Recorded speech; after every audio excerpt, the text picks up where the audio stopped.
नमस्कार दोस्तों। कहानियों की श्रृंखला में आज सुनेंगे मुंशी प्रेमचंद जी की कहानी स्वांग।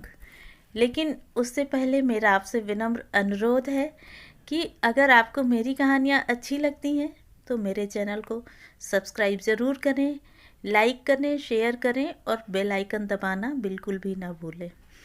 आज सुनिए स्वांग। राजपूत खानदान में पैदा हो जाने ही से कोई सूरमा नहीं हो जाता और ना नाम के पीछे सिंह की दुम लगा देने से ही बहादुरी आती है। गजेंद्र सिंह के पुरखे किसी जमाने में राजपूत थे, इसमें संदेह की गुंजाइश नहीं। लेकिन इधर 3 पुश्तों से तो नाम के सिवा उनमें राजपूती के कोई लक्षण न थे।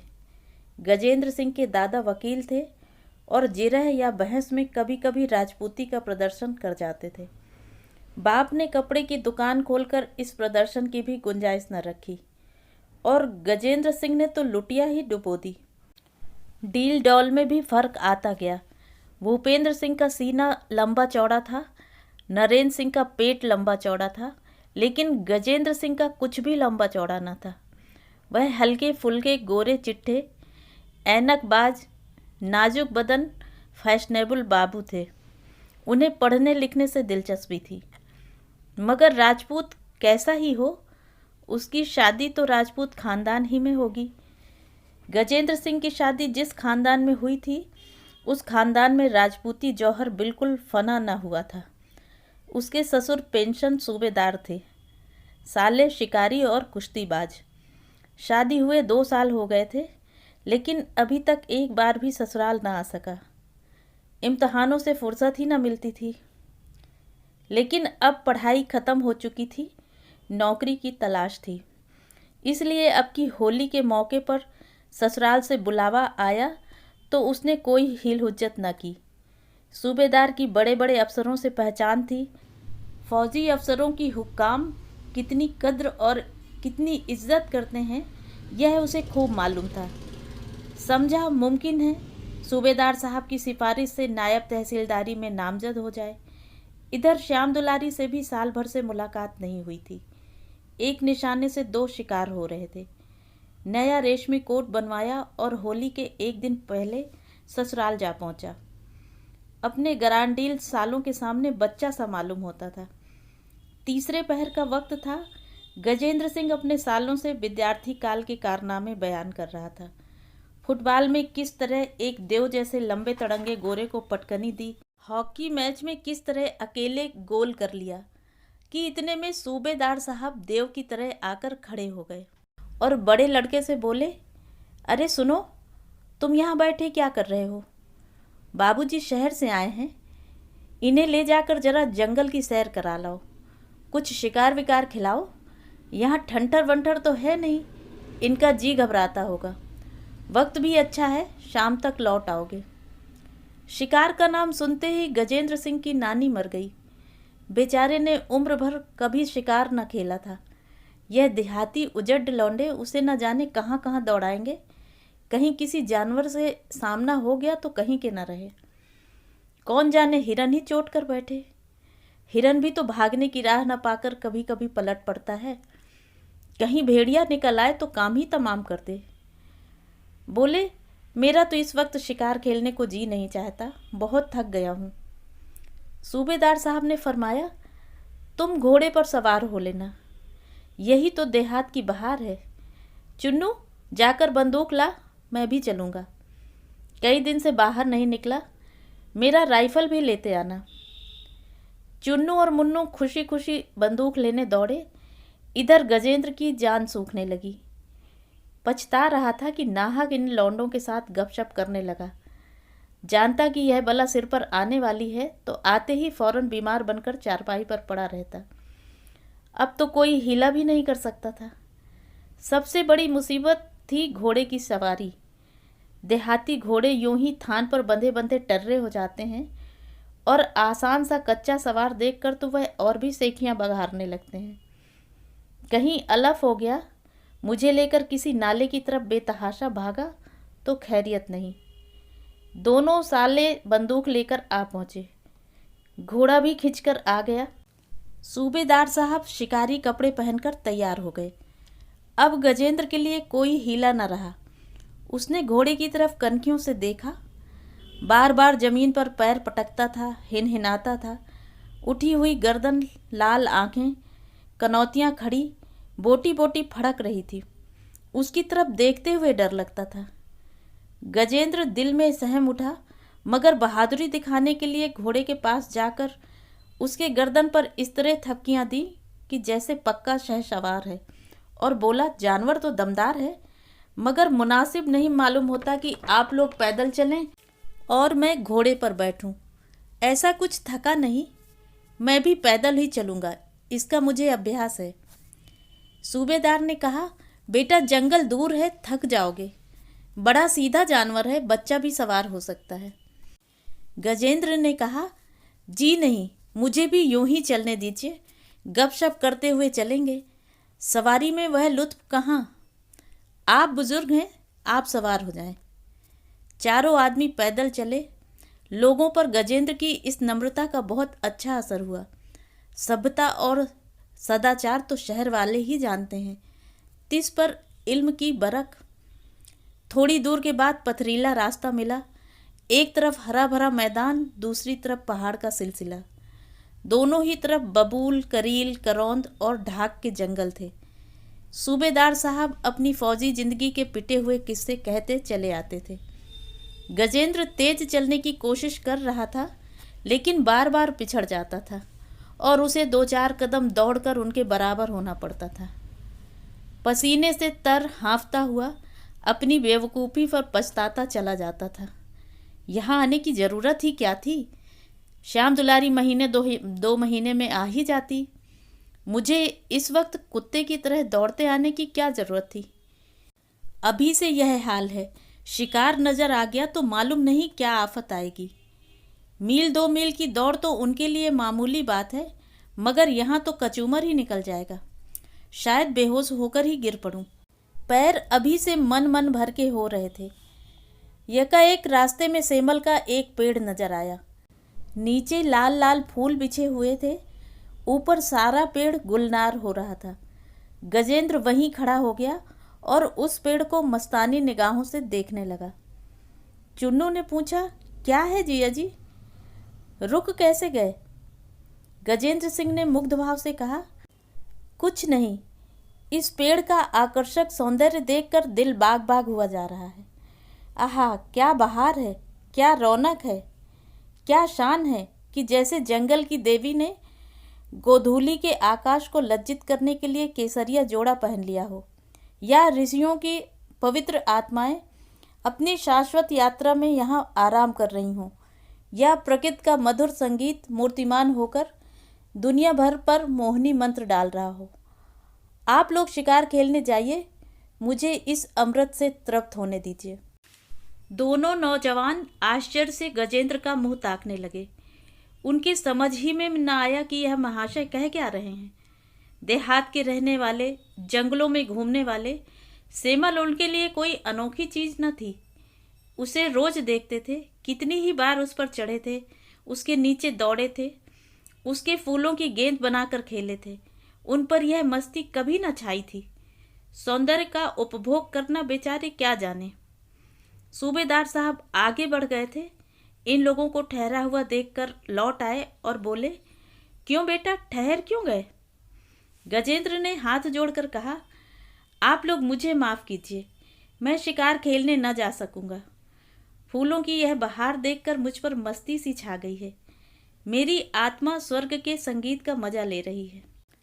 आहा, यह मेरा ही दिल जो फूल बनकर चमक रहा है। मुझ में भी वही लाली है, वही सौंदर्य है, वही रस है। मेरे हृदय पर केवल अज्ञानता का पर्दा पड़ा हुआ है। किसका शिकार करें? जंगल के मासूम जानवरों का? हम ही तो जानवर हैं, हम ही तो चिड़िया हैं। यह हमारी ही कल्पनाओं का दर्पण है जिसमें भौतिक संसार की झलक दिखाई पड़ रही है। क्या अपना ही खून करें? नहीं, आप लोग शिकार करने जाएं, मुझे इस मस्ती और बहार में डूबकर इसका आनंद उठाने दें। बल्कि मैं तो प्रार्थना करूंगा कि आप भी शिकार से दूर रहें। जिंदगी खुशियों का खजाना है, उसका खून न कीजिए। प्रकृति के दृश्यों से अपने मानस चक्षुओं को तृप्त कीजिए। प्रकृति के एक एक कण में, एक एक फूल में, एक एक पत्ती में इसी आनंद की किरणें चमक रही हैं। खून करके आनंद के इस अक्षय स्रोत को अपवित्र न कीजिए। इस दार्शनिक भाषण ने सभी को प्रभावित कर दिया। सूबेदार ने चुन्नू से धीमे से कहा, उम्र तो कुछ नहीं है, लेकिन कितना ज्ञान भरा हुआ है। चुन्नू ने भी अपनी श्रद्धा को व्यक्त किया। विद्या से ही आत्मा जाग जाती है। शिकार खेलना है बुरा। सूबेदार साहब ने ज्ञानियों की तरह कहा, हाँ बुरा तो है, चलो लौट चलें। जब हर एक चीज में उसी का प्रकाश है तो शिकार कौन और शिकारी कौन। अब कभी शिकार न खेलूंगा। फिर वह गजेंद्र से बोले, भैया तुम्हारे उपदेश ने हमारी आंखें खोल दी। कसम खाते हैं अब कभी शिकार न खेलेंगे। गजेंद्र पर मस्ती छाई हुई थी। उसी नशे की हालत में बोला, ईश्वर को लाख लाख धन्यवाद है कि उसने आप लोगों को यह सद्बुद्धि दी। मुझे खुद शिकार का कितना शौक था बतला नहीं सकता। अनगिनत जंगली सुअर, हिरन, तेंदुए, नीलगाय मारे होंगे, एक बार चीते को भी मार डाला। मगर आज ज्ञान की मदिरा का वह नशा हुआ कि दुनिया का कहीं अस्तित्व ही नहीं रहा। होली जलाने का मुहूर्त 9 बजे रात को था। 8 ही बजे से गांव के औरत मर्द, बूढ़े बच्चे गाते बजाते, अबीर उड़ाते होली की तरफ चले। सूबेदार साहब भी बाल बच्चों को लिए मेहमान के साथ होली जलाने चले। गजेंद्र ने अभी तक किसी बड़े गांव की होली न देखी थी। उसके शहर में तो हर मोहल्ले में लकड़ी के मोटे मोटे 2-4 कुंदे जला दिए जाते थे, जो कई कई दिन तक जलते रहते थे। यहाँ की होली एक लंबे चौड़े मैदान में किसी पहाड़ की ऊंची चोटी की तरह आसमान से बातें कर रही थी। ज्यों ही पंडित जी ने मंत्र पढ़कर नए साल का स्वागत किया, आतिशबाजी छूटने लगी। छोटे बड़े सभी पटाखे, छछूंदरें, हवाइयाँ छोड़ने लगे। गजेंद्र के सिर पर से कई छछूंदर सनसनाती हुई निकल गईं। हर एक पटाखे पर बेचारा 2-4 कदम पीछे हट जाता था और दिल में इन उजड़ देहातियों को कोसता था, यह क्या बेहूदगी है। बारूद कहीं कपड़े में लग जाए, कोई और दुर्घटना हो जाए तो सारी शरारत निकल जाए। रोज ही तो ऐसी वारदातें होती रहती हैं। मगर इन गंवारों का क्या? यहाँ दादा ने जो कुछ किया वही करेंगे, चाहे उसमें कुछ दुख हो या ना हो। अचानक नज़दीक से एक बम गोला के छूटने की गगनभेदी आवाज़ हुई कि जैसे बिजली कड़की हो। गजेंद्र सिंह चौंक कर कोई 2 फीट ऊंचे उछल गए। अपनी जिंदगी में वह शायद कभी इतना न कूदे थे। दिल धक धक करने लगा, गोया तोप के निशाने के सामने खड़े हों। फौरन दोनों कान उंगलियों से बंद कर लिए और 10 कदम और पीछे हट गए। चुन्नू ने कहा, जीजा जी आप क्या छोड़ेंगे, क्या लाऊं? मुन्नू बोला, हवाइयाँ छोड़िए जीजा जी, बहुत अच्छी हैं, आसमान में निकल जाती हैं। चुन्नू, हवाइयाँ बच्चे छोड़ते हैं कि यह छोड़ेंगे? आप बम गोला छोड़िए जीजा जी। गजेंद्र, भाई मुझे इन चीज़ों का शौक नहीं। मुझे तो ताज्जुब हो रहा है कि बूढ़े भी कितनी दिलचस्पी से आतिशबाजी छुड़ा रहे हैं। मुन्नू, तो 2-4 महताबियाँ तो जरूर छोड़िए। गजेंद्र को महताबियाँ निरापद जान पड़ी। उनकी लाल हरी सुनहरी चमक के सामने उनके गोरे चेहरे और खूबसूरत बालों और रेशमी कुर्ते की मोहकता कितनी बढ़ जाएगी। कोई खतरे की बात भी नहीं। मज़े से हाथ में लिए खड़े हैं। गुल टप टप नीचे गिर रहा है और सबकी निगाहें उनकी तरफ लगी हुई हैं। उनकी दार्शनिक बुद्धि भी आत्म प्रदर्शन की लालसा से मुक्त न थी। फौरन महताबी ले ली, उदासीनता की एक अजब शान के साथ। मगर पहली महताबी छोड़ना शुरू ही की थी कि दूसरा बमगोला छूटा। आसमान कांप उठा। गजेंद्र को ऐसा मालूम हुआ कि जैसे कान के पर्दे फट गए या सिर पर कोई हथौड़ा गिर पड़ा। महताबी हाथ से छूटकर गिर पड़ी और छाती धड़कने लगी। अभी इस धमाके से संभलने न पाए थे कि दूसरा धमाका हुआ, जैसे आसमान ही फट गया हो। सारे वायुमंडल में कंपन सा आ गया। चिड़िया घोंसलों से निकल निकल कर शोर मचाती हुई भागी। जानवर रस्सियां तुड़ा तुड़ा कर भागे और गजेंद्र भी सिर पर पांव रखकर भागे, सरपट और सीधे घर आकर दम लिया। चुन्नू और मुन्नू दोनों घबरा गए। सूबेदार साहब के होश उड़ गए। तीनों आदमी बगटुट दौड़े हुए गजेंद्र के पीछे चले। दूसरों ने जो उन्हें भागते देखा तो समझे शायद कोई वारदात हो गई। सबके सब उनके पीछे हो लिए। गांव में एक प्रतिष्ठित अतिथि का आना मामूली बात न थी। सब एक दूसरे से पूछ रहे थे, मेहमान को क्या हो गया, माजरा क्या है, क्यों यह लोग दौड़े जा रहे हैं। एक पल में सैकड़ों आदमी सूबेदार साहब के दरवाजे पर हालचाल पूछने के लिए जमा हो गए। गांव का दामाद कुरूप होने पर भी दर्शनीय और बदहाल होते हुए भी सबका प्रिय होता है। सूबेदार ने सहमी हुई आवाज में पूछा, तुम वहां से क्यों भाग आए भैया।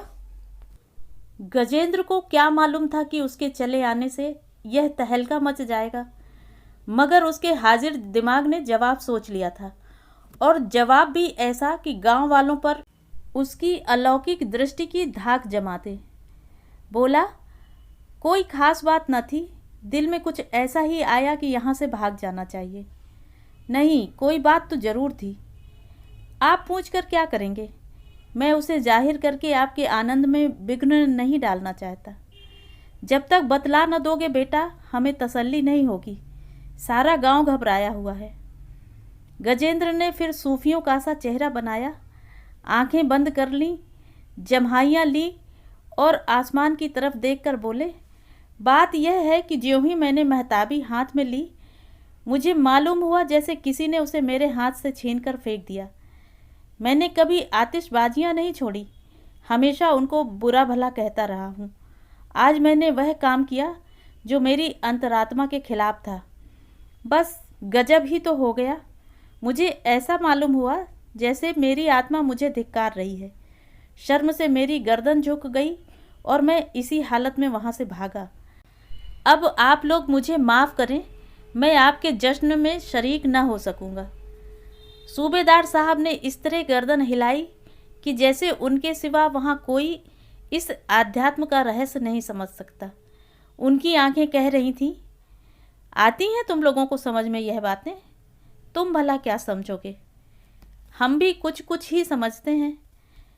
होली तो नियत समय जलाई गई थी, मगर आतिशबाजियां नदी में डाल दी गईं। शरीर लड़कों ने कुछ इसलिए छिपा कर रख ली कि गजेंद्र चले जाएंगे तो मज़े से छुड़ाएंगे। श्याम दुलारी ने एकांत में कहा, तुम तो वहाँ से खूब भागे। गजेंद्र अकड़ कर बोले, भागता क्यों, भागने की तो कोई बात न थी। मेरी तो जान ही निकल गई कि ना मालूम क्या हो गया। तुम्हारे ही साथ मैं भी दौड़ी आई। टोकरी भर आतिशबाजी पानी में फेंक दी गई। यह तो रुपए को आग में फूंकना है। होली में भी न छोड़े तो कब छोड़े, त्योहार इसीलिए तो आते हैं। अरे त्योहार में गाओ बजाओ, अच्छी अच्छी चीज़ें पकाओ खाओ, खैरात करो या दोस्तों से मिलो, सबसे मोहब्बत से पेश आओ। बारूद उड़ाने का नाम त्योहार नहीं है। रात के 12 बज गए थे। किसी ने दरवाजे पर धक्का मारा। गजेंद्र ने चौंक कर पूछा, यह धक्का किसने मारा। श्यामा ने लापरवाही से कहा, बिल्ली इल्ली होगी। कई आदमियों के फटफट करने की आवाज़ें आईं, फिर किवाड़ पर धक्का पड़ा। गजेंद्र को कपकपी छूट गई। लालटेन लेकर दराज से झांका तो चेहरे का रंग उड़ गया। 4-5 आदमी कुर्ते पहने, पगड़ियाँ बांधे, दाढ़ियाँ लगाए, कंधे पर बंदूकें रखे, किवाड़ को तोड़ डालने की जबरदस्त कोशिश में लगे हुए थे। गजेंद्र कान लगाकर बातें सुनने लगा। दोनों सो गए हैं, किवाड़ तोड़ डालो, माल अलमारी में है। और अगर दोनों जाग गए तो औरत क्या कर सकती है, मर्द को चारपाई से बांध देंगे। सुनते हैं गजेंद्र सिंह कोई बड़ा पहलवान है। कैसा ही पहलवान हो, 4 हथियारबंद आदमियों के सामने क्या कर सकता है। गजेंद्र को कांटों को तो बदन में खून नहीं। श्याम बिहारी से बोले, यह डाकू मालूम होते हैं, अब क्या होगा, मेरे तो हाथ पांव कांप रहे हैं। चोर चोर पुकारो, जाग हो जाएगी, अपने आप भाग जाएंगे, नहीं तो मैं चिल्लाती हूँ। ना ना, कहीं ऐसा गजब ना करना, इन सबों के पास बंदूकें हैं। गांव में इतना सन्नाटा क्यों है? घर के आदमी क्या हुए? भैया और मुन्नू दादा खलियान में सोने गए हैं। काका दरवाजे पर पड़े होंगे। उनके कानों पे तोप भी छूटे तब भी न जागेंगे। इस कमरे में कोई दूसरी खिड़की भी तो नहीं है कि बाहर आवाज़ पहुँचे। मकान है या कैद खाना? मैं तो चिल्लाती हूँ, अरे नहीं भाई, क्यों जान देने पर तुली हो? मैं तो सोचता हूँ हम दोनों चुपचाप लेट जाएं और आंखें बंद कर लें। बदमाशों को जो कुछ ले जाना हो ले जाएं, जान तो बचे। देखो किवाड़ हिल रहे हैं, कहीं टूट न जाए। हे ईश्वर, कहाँ जाएं? इस मुसीबत में तुम्हारा ही भरोसा है। क्या जानता था कि यह आफत आने वाली है? नहीं आता ही क्यों? बस चुप्पी ही साध लो। अगर हिलाएं विलाएं तो भी सांस मत लेना। मुझसे तो चुप्पी साध कर पड़ा न रह जाएगा। जेवर उतार कर रख क्यों नहीं देती? शैतान जेवर ही तो लेंगे। जेवर तो ना उतारूंगी, चाहे कुछ ही क्यों ना हो जाए। क्यों जान देने पर तुली हुई हो? खुशी से तो जेवर ना उतारूंगी, जबरदस्ती और बात है। खामोश, सुनो सब क्या बातें कर रहे हैं। बाहर से आवाज़ आई, किवाड़ खोल दो नहीं तो हम किवाड़ तोड़कर अंदर आ जाएंगे। गजेंद्र ने श्याम दुलारी की मिन्नत की, मेरी मानो श्यामा, जेवर उतार कर रख दो। मैं वादा करता हूँ बहुत जल्दी नए जेवर बनवा दूंगा। बाहर से आवाज़ आई, बस 1 मिनट की मोहलत और देते हैं, अगर किवाड़ ना खोले तो खैरियत नहीं। गजेंद्र ने श्याम दुलारी से पूछा, खोल दूं? हाँ बुला लो, तुम्हारे भाई बंद हैं। वह दरवाजे को बाहर से ढकेलते हैं, तुम अंदर से बाहर को ठेलो। और जो दरवाज़ा मेरे ऊपर गिर पड़े। 5-5 जवान हैं। वह कोने में लाठी रखी है ना, उसे लेकर खड़े हो जाओ। तुम पागल हो गई हो? चुन्नू दादा होते तो 5 को गिराते। भाई मैं लट्ठबाज नहीं हूँ। तो आओ मुँह ढाँप कर लेट जाओ, मैं उन सबों से समझ लूँगी। तुम्हें तो और समझ कर छोड़ देंगे, माथे मेरे जाएगी। मैं तो चिल्लाती हूँ, तुम मेरी जान लेकर छोड़ोगी। मुझसे तो अब सब्र नहीं होता, मैं किवाड़ खोल देती हूँ। उसने दरवाज़ा खोल दिया। 5 चोर भड़बड़ाकर घुस आए। एक ने अपने साथी से कहा, मैं इस लौंडे को पकड़े हुए हूँ, तुम औरत के सारे गहने उतार लो। दूसरा बोला, इसने तो आंखें बंद कर लीं।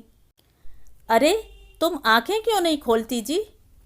तीसरा, यार औरत तो हसीन है।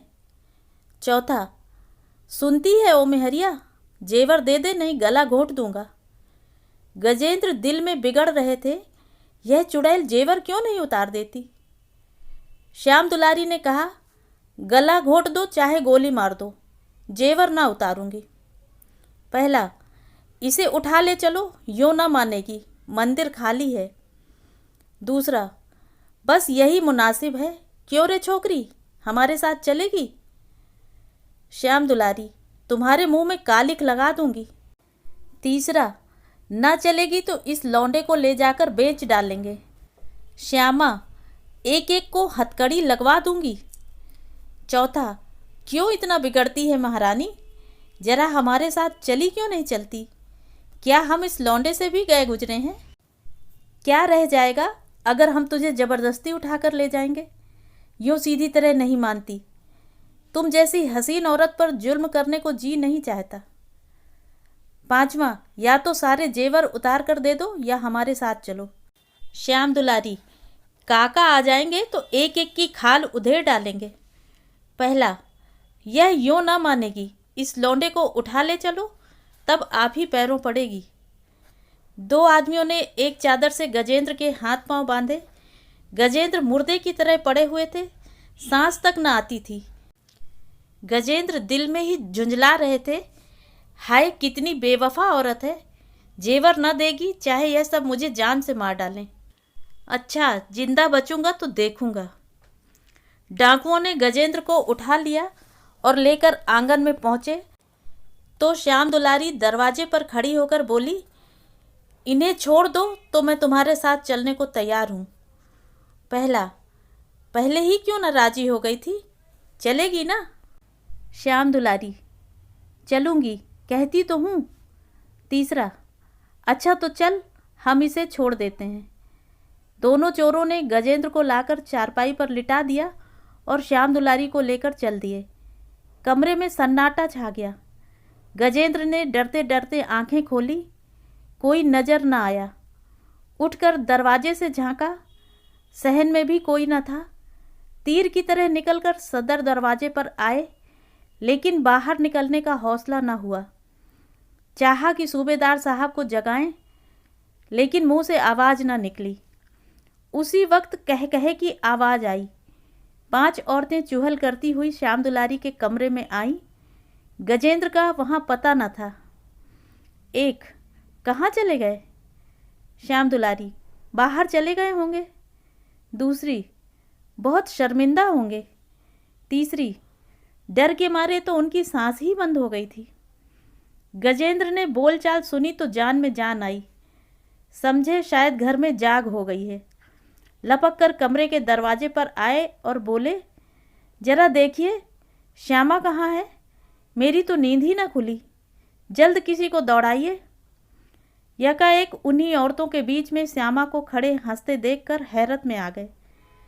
5 सहेलियों ने हंसना और तालियां पीटना शुरू कर दिया। एक ने कहा, वाह जीजा जी, देख लिया आपकी बहादुरी। श्याम दुलारी, तुम सबकी सब शैतान हो। तीसरी, बीबी तो चारों के साथ चली गई और आपने सांस तक न ली। गजेंद्र समझ गए बड़ा धोखा खाया, मगर जबान के शेर फौरन बिगड़ी बात बना ली। बोले, तो क्या करता, तुम्हारा स्वांग बिगाड़ देता। मैं भी इस तमाशे का मजा ले रहा था। अगर सबों को पकड़कर मूछें उखाड़ लेता तो तुम कितना शर्मिंदा होती। मैं इतना बेरहम नहीं हूँ। सब की सब गजेंद्र का मुंह देखती रह गईं। तो ये थी कहानी। कहानी आपको कैसी लगी कमेंट करके ज़रूर बताएं।